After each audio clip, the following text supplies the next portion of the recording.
Hi, I'm Robert Osborne, and I'm joined once again by my co-host, Dr. Eric Goldman, an author about Jewish cinema who also lectures and teaches that subject. Well, Eric helps select the movies we've been showing every Tuesday this month in prime time, and we're happy to have him back right now. Welcome, Eric. Great to be here. Now, our next film, like our last one, is about establishing the State of Israel in 1948. It's an epic from producer Otto Preminger, and it stars an amazing cast, headed by Paul Newman, Eve Marie Saint, Sir Ralph Richardson is in it, Peter Lawford, Sal Mineo, Lee J. Cobb, many people. The movie is Exodus from 1960, based on the best-selling novel by Leon Uris. Why particularly this film? This film, more than any other film, influenced American Jewry's connection with the State of Israel. It changed the landscape. How? Because Jews connected with Israel in a way that they had never done before. Because of this movie? Because of this movie. Really? And what happened is, as the film is taken and adapted from the Uris novel, it's Americanized, and the American Jew is able to connect it in so many different ways as an American.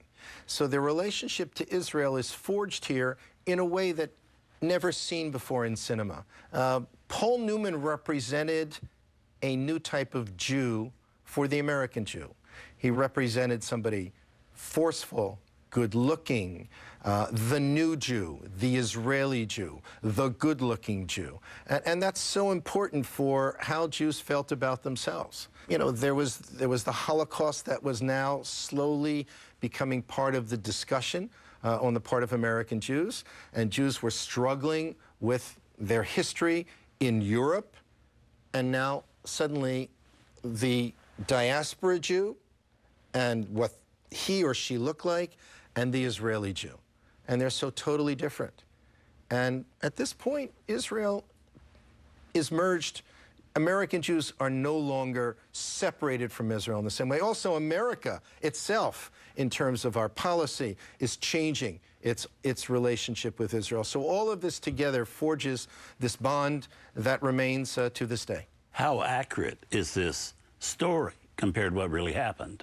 It's pretty accurate. There's a manipulation here, but I think what Uris does in his original novel and what Trumbo does when he adapts Dalton Trumbo, the great screenwriter, is they tell the story, manipulation of dates, but they pretty much tell the story accurately. Well, I had no idea it was that important a film. Very I knew important. it was a big film, you know, and it certainly did a lot for the blacklisting of writers, because Otto Preminger was the first one, before Kirk Douglas, actually, to give Dalton Trumbo screen credit for it. Yeah, but I didn't know it was really so influential. Yeah, and Dalton Trumbo's being part of this almost comes as an accident. MGM hires Uris to write what would be a screenplay. At the same time, he also has a book contract. But he and Preminger lock heads, and before you know it, Preminger kicks him off the set.